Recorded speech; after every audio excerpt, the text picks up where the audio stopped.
Creating a lesson strategy that suits your students. A lesson plan can be a valuable tool for a teacher to provide an element of direction and flow for the lesson.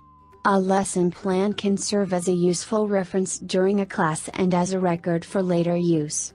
The writing of the plan itself can also help the teacher to think logically and methodically about the different stages of the lesson and the goals to be achieved. Key points. Objectives. A lesson plan will generally include the lesson theme and learning objectives, personal aims regarding teaching improvement and any anticipated learning problems, with thoughts on how to deal with them. Thorough planning is important, but a lesson plan is not a script to follow strictly.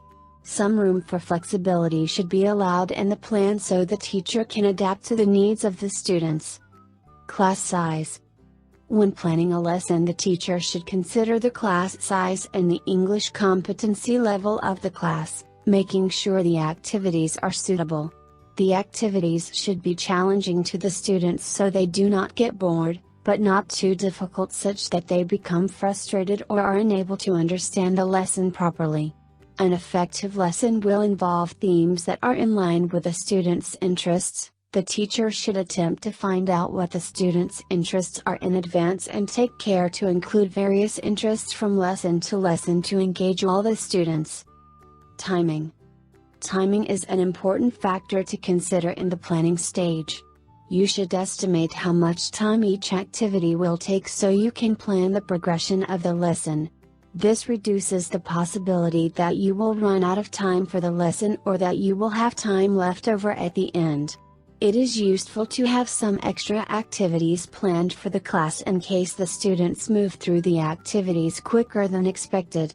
It is better to have too much content rather than not enough, and the extra activities can always be carried over to the next class. Materials. The lesson plan should also include any extra resources required for the class. Music, videos or other objects such as flashcards can be used to keep the lesson interesting and varied. The teacher must consider what props are suitable for the lesson and where in the lesson they are going to be introduced. Teaching approach. Another factor to include in a lesson plan is what type of interaction is taking place, teacher-student, student-student, or students working alone. Some time with the teacher talking to the class is generally required, but this should be limited as much as possible and balanced with time where the students are interacting with each other. This helps to maximize the time students have to practice speaking English. Lesson stages. The engage, study, activate, ESA, method of teaching is an effective method of creating a lesson that will keep the students involved and participating, maximizing their opportunities to practice and develop their English skills. All three of these ESA phases are important to provide a balance of activities for the students, and it is useful to write down the phase of each activity on the lesson plan. These phases are outlined in the paragraph below. Engage and activate. The engage phase of a class takes place at the beginning of a lesson. This can involve activities like games, pictures, stories or music. The purpose of this phase is to warm up the students, reducing inhibitions and encouraging participation. The teacher should refrain from correcting the students in this phase as it can be discouraging. This phase is also used to increase the interest level of the students towards the subject of the lesson. All students should be encouraged to speak some English. The study phase of the lesson is where the students will learn new content and can practice this content in a controlled environment, often involving drilling exercises or worksheets. In this phase, the teacher will correct mistakes or assist with problems that the students are having. The focus of this phase is on accuracy. The activate phase of the lesson is where the students can take the language they have learned and apply it in a free-flowing way with the English they already know, in activities such as role-playing, creative writing or surveys amongst the students. The focus is on fluency, not accuracy. The students should be encouraged to be creative and not overcorrected. Study. While the lesson will always start with an engage phase and end with an activate phase, The middle portion of the lesson can be in multiple formats depending on the complexity of the lesson and the level of the class.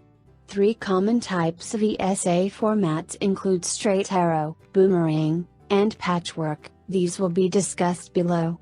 A straight arrow lesson is the simplest format, an engage phase, followed by a study phase and finally an activate phase. This format is useful for simple straightforward concepts and generally suitable for a beginner level class. In a boomerang lesson, after the first activate phase, a second study phase takes place and then a second activate phase at the end. This allows the teacher to assess the needs of the class and applies this in the second study phase. This type of lesson is more suitable with a higher level class. A patchwork lesson can contain multiple essay phases in the middle of the lesson in whatever order best suits the content and aims of the lesson, with one engage phase at the start and one activate phase at the end. This style has the most flexibility in the lesson and is useful for more complex concepts. It is suitable for a class with a high level of English competency. Are you ready to take your TEFL course? A well-written lesson plan can be an important step towards a well-controlled lesson, helping the teacher to remain relaxed, positive and focused. The students will respond to this attitude and be more likely to be engaged in the lesson. Speak with an ITTT advisor today to put together your personal plan for teaching English abroad. Send us an email or call us toll-free at 1-800-490-0531 to speak with an ITTT advisor today.